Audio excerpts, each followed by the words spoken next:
Hey,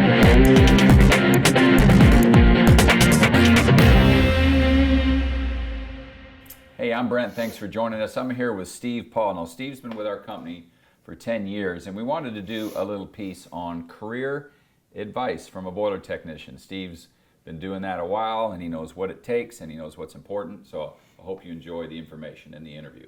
Well, thanks for joining me. Appreciate your time, and excited to hear what you got to say. So why don't you just start off with talking about how long you've been a service technician? I've been a service tech for 9 years. I've been with the company for 10, a little over 10. Spent about a year in the shop training, and then caught onto it pretty quick. Had an extensive background in electrical, so it made the transition quite a bit easier. And then got out and started running PMs and built my way up to doing full service for the company. How did you know, like when you were in the shop, was that the plan all along that you were going to go into service? Or did that become something interesting to you later? No, I was always interested in getting out into the service part of it. I didn't want to be really in one spot all the time. I like being able to go to the different locations, meeting different people. It was always a different challenge every day. Every now and then you run into the same situation 2 times in a row, but most of the time it was always something new, something interesting, and you're always learning something with the job. Right. Yeah. So that is a big part of the job, isn't it? It's quite a big part of the job. A lot of variety. Yeah, a lot of variety, yes. So you mentioned that like you dealt with a lot of different customers and a lot of different personalities. So for you, was that a natural thing, or did you have to learn how to do that to relate to different kinds of people? Well, it was a little bit difficult at first. I'm usually pretty good at relating with people and talking to people about issues like that, or with their boilers, but working with some of the guys out in the field that I trained with and how they related to customers and just getting a different feel for how each personality with a customer is, because it's almost totally different. You got to kind of switch gears with some customers. Some customers you can be real down to earth with. Some people you've got to be, pretty straightforward and cut and dry with. So that makes me kind of curious about, you go out in the field and there's probably lots of equipment you haven't been exposed to. I'm guessing, right? Oh yeah, every day. It's always changing. It's always changing, always changing. So would it be fair to say that you had a period of time where like you were working with other service techs and you're learning the equipment? Mm-hmm. Correct. Would it be, is it accurate to say that you also sort of had that when, as far as learning how to deal with customers? Did you learn stuff from the other guys? Yeah, quite a bit. Jim Walters is one of the service techs I trained with quite a bit. Just how he was with customers, I kind of picked up quite a bit from him on how to, a lot of times, diffuse situations with customers. Not that they were mad at you, but walking into a situation and they're really upset just because they're getting it from their ups because the boiler's down, they've lost process. Right. They're taking their frustrations out on you and how to diffuse situations. With them and. Okay. So. Yeah, that's a big deal, because in our world, a lot of times you're walking in and it's just a problem. You're there because there is a problem. Yes, correct. And it's important to the customer, and it's emotional, and things aren't being made, whether it's socks or chemicals or things like that. So, what are some of the more challenging aspects of being a service technician? Just some of the day-to-day, just trying to troubleshoot, trying to figure out where a problem's at. 'Cause you could have a broken wire inside a conduit that's giving you problems here or there, very intermittent, and you're trying to trace and find it, and you're spending all day, and come to find out it's nothing you could ever see, or and so that's probably one of the more challenging things, is issues like that. Gotcha.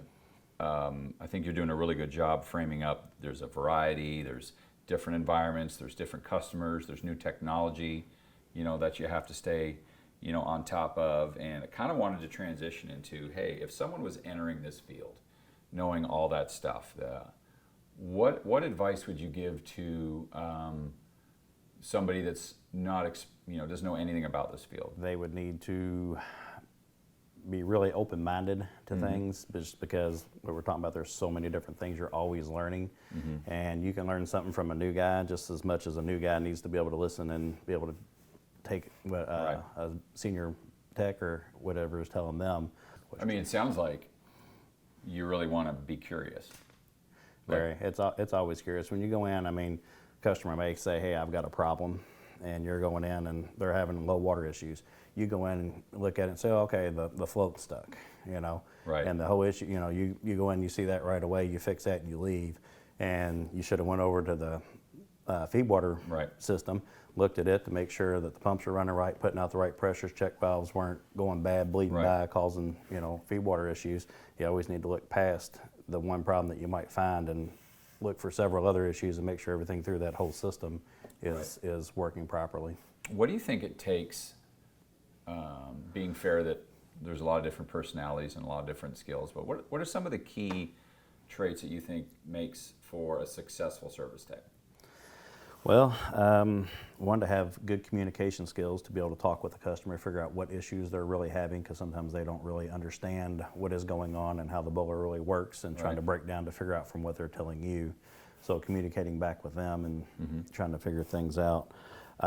Be able to adapt to different situations in the boiler room, not just focusing on one thing. Be able to work well under pressure, because sometimes you have people chewing down the back of your neck trying to get you to get something fixed, and they want it right now, when it's not always a right now situation, because it takes time sometimes to figure things out, and you just got to be able to handle and defuse situations with people. Take the extra steps in and figuring out what the problem is, because it's not always just one single problem that's causing the issue. It could be a multitude of things, because sometimes people don't have things, have preventive maintenance on their equipment, and they have over 2 years' time not done any real maintenance work to them, and they could have several different issues that are just building up, and you just found the most problematic, and you get that one fixed, and then come to find out there's another one right down the line, and if you start looking, a lot of times you can find those issues. Right.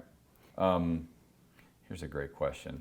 What advice would you give yourself 8-10 years ago? To really keep an open mind. Don't be hard-headed and dead set in your ways on how you're going to go about figuring something out. Right. Listen to the senior guys that are teaching you. Even listen to other new guys, because everybody's got a different way, and there's not always one way to fix things. Gotcha. So this is interesting. So Steve has just transitioned out of service into a new role. It's in our rental department, where he is fulfilling customers' requests to rent equipment, which requires a lot of the same skill set that you've talked about, the ability to relate to customers, the ability to technically advise them. So you've got the same elements going on. Instead of getting in a van every day or a truck, you're getting in your truck, coming to the office, and getting on the phone. But I'm really curious to know, how can you see how being, for the last 10 years, a service tech prepared you for the role that you're in now? Or got you ready for it, maybe? One, just kind of knowing what's out there, knowing what equipment's out there, so you can kind of relate to most of the people that call in and they're looking for equipment. You can help them work through and understand what they're looking for. And you can actually sometimes help them with the problem that they are having over the phone with the equipment that they're having and looking for. A rental for. The other part is just being able to relate to the customer, because some of them do call in and they have no idea what they're really needing. They just know that they've got a boiler, here's a nameplate on it. We need something close. We have no idea what it takes, and you've got to help them step by step through the whole process, from contractors to permits to everything else. So you get some people who know exactly what they need. It could be contractors calling in to get a boiler, and some of them are end users who just know the equipment they got and want as much help as they can get. It sounds kind of similar to what you were saying about when you walk into a boiler room. You said a lot of the same things. Exactly. Some people know what they want, some people don't. You have to be thorough.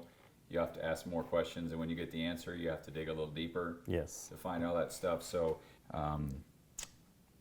what would you tell somebody that's looking for a job? In other words, they're actually interviewing with companies to get into this field.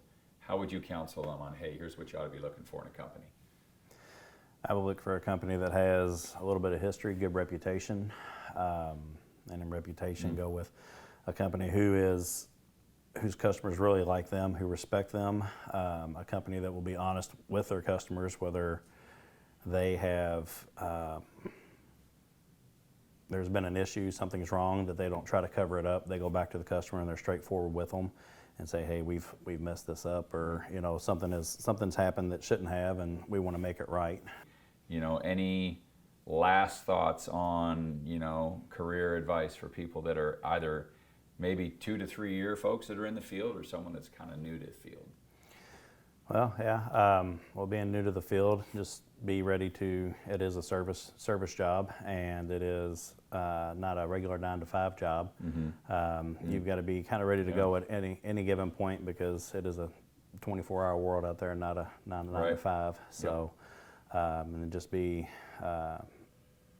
really open and honest with your customers. Don't go in there and just try to sugarcoat things. If they want certain things that's not going to be right for their application, don't just go along with them. Be honest with them, be blunt with them. Or if they're dead set on an issue with something being wrong with their boiler and you see that it's something else, or they're going about something wrong, you've got to be straightforward. And so, Steve, you've been in the field for 10 years, but not a service technician for the full 10, is that correct? That is correct. Okay, what'd you do before that? The first year I was in training, I hired in, and I was always intending on going out into service, but I did a year's training in the shop. I came in, I had a pretty strong electrical background, so there wasn't a whole lot of training we had to do with that. It was mainly on the combustion end and actually how the boiler works and so forth, so I didn't have a whole lot of knowledge.